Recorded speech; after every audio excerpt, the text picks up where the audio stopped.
In June of 1976, an Air France plane carrying 248 passengers and 12 crew, from France to Israel was hijacked and flown to Entebbe Airport in Uganda, home of dictator and certifiable lunatic Idi Amin. The pro-Palestinian hijackers released all the non-Jewish hostages, and would have released the plane's crew, but the crew insisted the passengers were their responsibility and stayed behind.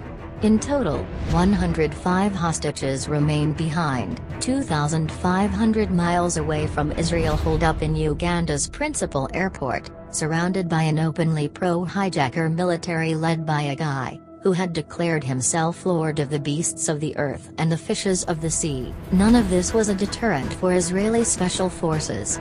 They knew that a situation like that is all about preparation. So, they rounded up all the contractors who had worked in Uganda, as well as some of the released hostages, and constructed a huge mock-up of the terminal at Entebbe. So they could practice, once they were ready. The team of 100 Israeli Defense Forces units flew in 4 cargo planes, skimming along the treetops at a height no higher than 99 feet. They skimmed over various countries that hated them, carrying only enough fuel for a one-way trip.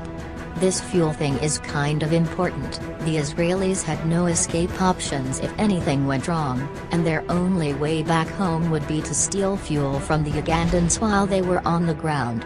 Amin was known to drive luxury vehicles, and to drive at high speeds. The rescue plan was to land at the airport, and quickly dispatch some luxury Mercedes and Land Rovers, to speed over to the hostage-holding area in an attempt to fool the guards into thinking Amin himself was arriving. The Israelis landed at 11 p.m., with the cargo doors of their aircraft hanging open, so they could dispatch the cars quickly. They launched the vehicles, which rapidly made their way to the hostage terminal.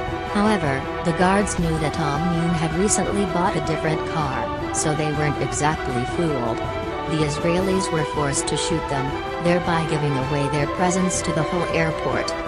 While one team rescued the hostages, another group in armored personnel carriers, which they had also been sitting in for the whole flight, secured the perimeter and set about refueling the planes. At this point we should note that refueling a huge plane like that takes an hour.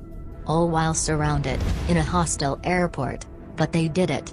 The 200 or so commandos and hostages crammed back into the cargo planes and bolted for the border before any Ugandan MiGs could be scrambled to intercept them. It helped that they had destroyed a dozen or so fighters on the ground while they were there. The Israelis escaped with 102 out of the 105 hostages and suffered only one commando casualty.